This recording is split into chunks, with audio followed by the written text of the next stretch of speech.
Good morning guys. तर बघू शकतात ते, थांबा थोडा झूम करून दाखवतो तुम्हाला. धाप लागली मला. हे जे दिसतंय का ते बी आपला शिखरदाचा डोंगर नाही, त्याच्या पलीकडून आहे आपला शिखरदाचा डोंगर. मी त्याच्या शिखरदा डोंगराच्या पलीकडून ते समोर पडक दिसतंय का, अजून झूम करून दाखवतो. त्या पडकाच्या पलीकडून तिकडून येडा घालून ह्या तळ्याच्या थोडं अलीकडून असंच पळत पळत पळत पळत पळत पळत हे आलो ह्या लिंबापर्यंत, आणि लिंबापासून ह्या डोंगरात जोडलो आहे. आता ह्या डोंगरावर चढ उतर करीत मला तिकडे जायचं आहे.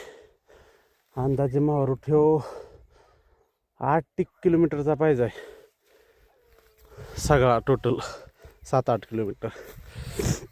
आणि ही इकडे बघू शकतात गाईज, याला म्हणते तर घुगवाडी. ही जी दिसते का पुढे ही घुगवाडी, आणि त्याच्या साईडला ही बरगवाडी.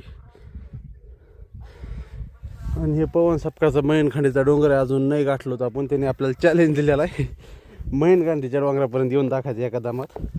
आपण एका दामात नाहीत गेलो, पण आपण दमा घेत गेलो. काल तिथं, आज इथं, त्याच्या आधी तिकडंच होतो. अजून 2 टप्प्यात जातो ना आपण मैनखंडीच्या डोंगरापर्यंत. उद्या नाही, परवा दिवशीला जातो ना, किंवा 13 दिवशी जाऊ, पण जाऊत नक्की. आता जाप लागलेली, आता जातो मी. असं उतरायचं चढायचं चढत करत जायचं मला गाईज. तर बाय बाय. तो गाइस तो फाइनली हमारा गेट हो चुका है. अजून त्याला हे बसायचं बाकी येतं. आतून बघू शकतात. झालंय ना हे टेलर.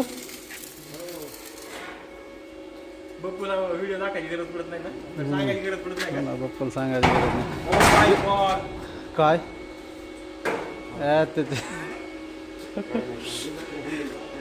गाईज जरा नंतर व्हिडिओ करतो आम्ही. गाईज तर बघू शकतात आपलं फायनलचं काम चालू आहे, म्हणजे झालेलं आहे एकंदरीत. मिस्त्री नाईट शिफ्टला आलेले आहेत. हे दोघं आता बसले इटा कापून.